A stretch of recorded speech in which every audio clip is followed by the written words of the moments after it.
vous êtes sur RTL. RTL Matin. 6 minutes pour trancher.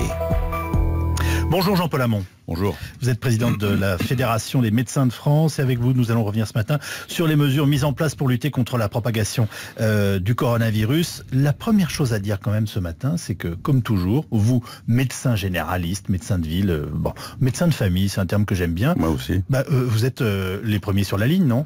Oui, et à poil. Pourquoi? Sans masque, sans matériel. Donc là, ça vient enfin d'arriver dans les départements qui sont les plus touchés, le Morbihan, l'Oise, la Haute-Savoie. Ils ont les masques depuis ce matin. Les autres vont les avoir d'ici un jour ou deux. Mais ce sont des masques chirurgicaux. On nous dit maintenant que ça nous protège suffisamment si on met un masque aux patients qui toussent et que nous on en met un.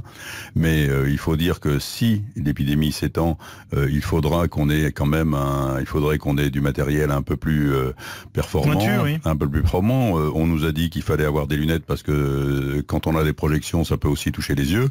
Et puis si on est amené à voir des gens chez eux, comme ça va être le cas, parce qu'on va pas pouvoir hospitaliser tous les gens qui vont être contaminés, on va être obligé de garder chez eux des personnes qui ne sont pas à risque. On va seulement se contenter d'hospitaliser les personnes qui ont des cas sévères ou qui sont des personnes à risque.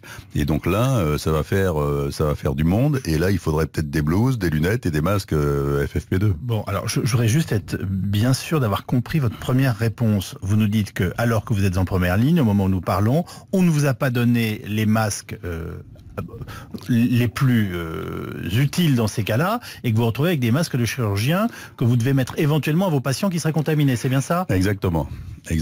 Alors, bon, jusqu'ici, jusqu'au match... Je vous sens serein pourtant, alors c'est oui, pas... non, écoutez, parce que vous avez l'habitude de tout voir, parce que c'est pas la peste, et puis les médecins, en fait, ils demandent des masques, non pas parce qu'ils ont peur de la maladie, on est habitué à la côtoyer la maladie. Oui. On demande des masques métier, parce que il faut protéger les médecins pour continuer à soigner les autres. Oui. Parce que s'il y a plus de médecins dans une France qui est complètement désertifiée, une Île-de-France qui est à 70% en zone prioritaire, je peux vous dire, s'il commence à manquer de médecins, ça va finir par se voir. Vous venez de me dire c'est pas la peste. Alors c'est une formule d'expression ou c'est fondamentalement ce que vous pensez? On guérit à 98% du coronavirus. Il y a 2% de personnes qui en meurent. Je pense qu'il y a un peu moins de 2% parce qu'il y a beaucoup de personnes qui l'ont, mais qui ne présentent absolument aucun symptôme. 3 décès en France, je le rappelle, la dernière personne avait 89 ans. Oui, exactement.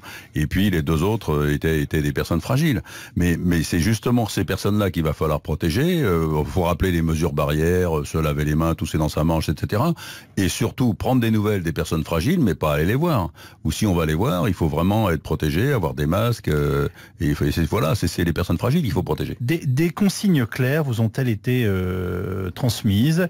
Je sais pas, une petite feuille de synthèse, un petit mail qui explique en gros ce qu'on vous demande en ce moment, en plus de la question des masques et bien entendu des solutions hydroalcooliques. Ah, on a eu un rapport il y a maintenant 12-13 jours au ministère et c'est ça qui nous a un petit peu énervé parce que bon, il y avait les médecins de premier recours, il y avait un texte de 32 pages et figurait à la 28e page des recommandations pour les médecins de premier recours et c'était pour dire qu'on allait avoir un kit de protection et alors là, ça nous a doublement énervé parce que les kits de protection, il y a 10 jours, on les voyait pas. Bien sûr. Et on nous dit... Alors, le gouvernement a été parfait dans la transparence, sur les cas, etc. Là-dessus, il n'y a rien à redire. Il n'y a aucun coup tordu. Hein. Là où ils n'ont pas été transparents, c'est sur l'absence de matériel et l'absence de masque. Là, ils devaient être un petit peu gênés aux entournures et ça a commencé à se voir. Et je peux vous dire que chez les médecins généralistes ou chez les médecins libéraux, ça commençait à râler fermement parce qu'on savait très bien que si ça s'étendait, il allait falloir faire des choix. Oui. Garder les gens peu sévères chez eux et puis envoyer les 15% sévères à l'hôpital. Et là, 85% des cas, ça fait quand même du monde. Oui. Quelles sont les nouvelles de vos confrères et de vos consoeurs des départements de l'Oise et du Morbihan qui ont été, alors eux, directement concernés, puisque des cas se sont déclarés et propagés? Alors, il y a un médecin qui est encore hospitalisé à Nantes. Là, elle est dans sa 2e semaine. Donc, c'est la semaine où, justement, peuvent arriver des complications. Donc, on pense beaucoup à elle. C'est elle qui a vu un des patients d'Amiens qui est décédé. Et elle est partie ensuite en vacances. Ouais. Le patient a été hospitalisé d'abord à Amiens, et puis d'abord à Creil, je crois, puis ensuite à Amiens. Et puis, il est décédé. Et elle est partie en vacances sans le savoir. Ce sont ses collègues qui l'ont alerté et lui dire d'aller se faire tester. Et elle a été positive. Mais pendant les 8 jours, là, elle a vu du monde. Est-ce qu'on sait concrètement ce que sont, vous venez de l'évoquer avec des mots simples, les complications de la deuxième semaine? C'est-à-dire que qu'est-ce qui se passe pour le malade physiquement? Essentiellement, c'est des complications respiratoires et bon, la pneumopathie s'étend et puis si c'est une personne fragile, elle peut décéder. Hein. Donc on le rappelle, ce sont les poumons qui sont touchés. Ce sont les poumons. Le système respiratoire qui est mis en jeu. Oui, alors ce virus a cette particularité de toucher à la fois les poumons et aussi les intestins de temps en temps. Les agences régionales de santé, il y a des réunions de travail, parce qu'on est à l'heure de du tout communication. En même temps, on a l'impression que le gouvernement essaye d'être à la tâche, au bon sens du terme, et que parfois peut-être il y en a un peu trop. Donc c'est toujours difficile. Alors, et puis on a des jugements définitifs. C'est à géométrie variable les ARS, les agences régionales, parce que dans l'Île-de-France, le médecin qui a été touché, qui avait été envoyé par le centre 15 sur une pathologie banale pour un Chinois, un Taïwanais, en fait c'est l'interprète du Taïwanais qui a contaminé le médecin. Il était malade, il a contaminé le médecin. Eh bien ce médecin, ils ont été avertis par les autorités de Taïwan qui venait de toucher quelqu'un qui était contaminé. Il a travaillé pendant 3 jours. L'ARS Île-de-France a fait son travail. Ils ont identifié les 100 patients qu'il avait vus. On les a confinés. On a téléphoné à tous les patients pour savoir s'ils avaient la température, etc. Ils ont été surveillés. Il n'y a eu aucun cas. Par contre, l'ARS de Vannes, pareil, il y a eu un type des SOS qui est allé voir un monsieur qui était contaminé le soir, etc. On s'en est aperçu 9 jours après ou 8 jours après qu'il était contaminé. Pendant 8 jours, ce médecin des SOS a pu travailler normalement. Ensuite, on l'a appelé en lui disant il faut rester confiné. Mais les 200 patients qu'il a vus dans le Morbihan, personne n'a songé à les appeler. Donc si vous voulez, les ARS, c'est 2 poids, 2 mesures. Alors, qu'est-ce qui se passe si on arrive au stade 3 de contamination? Je rappelle qu'on est au stade 2 au moment où nous parlons, pour vous, médecin généraliste. Et puis, je rappelle quand même les consignes depuis le départ, en tout cas maintenant elles sont devenues très claires. C'est, on a des doutes, on veut juste se renseigner, on appelle le fameux numéro vert, on trouve que ça va pas très bien, on appelle le 15, donc c'est les urgences qui vous répondent. Et surtout, maintenant, on demande aux Français qui pourraient avoir des vrais doutes de rester confinés chez eux. On est rentré dans l'heure du confinement. Et le confinement, je suis désolé, le seul médecin qui se déplace, c'est le généraliste. On est bien d'accord? Exactement. Alors surtout, déjà, le message, c'est appeler le numéro vert plutôt que le 15, parce que j'ai eu un appel hier à midi d'un médecin du centre 15 du 92 qui me dit, écoute Jean-Paul, dis-leur d'appeler moi, parce que là, on est à 1000 appels, on explose un peu.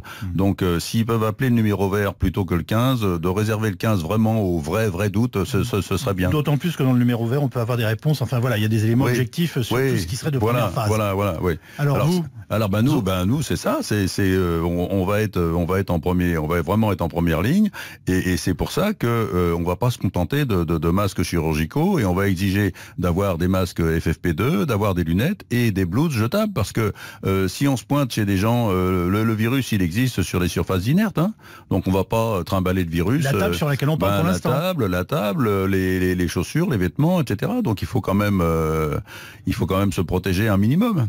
Bon, dans quel état d'esprit sont vos confrères et vos consoeurs? Ils sont très remontés par le retard d'arrivée des masques. Je peux vous dire alors là, ils sont fous de rage. Je peux vous dire que Olivier Véran n'est pas responsable, il vient d'arriver.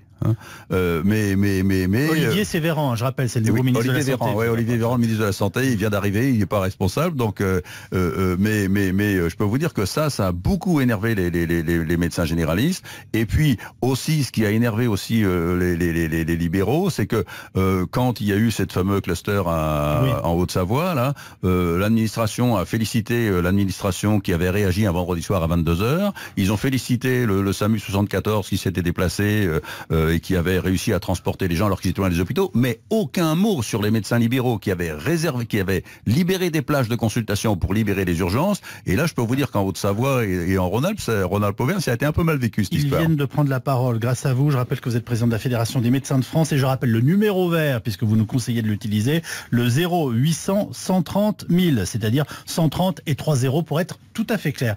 Bonne journée Jean-Paul Hamon. À vous aussi.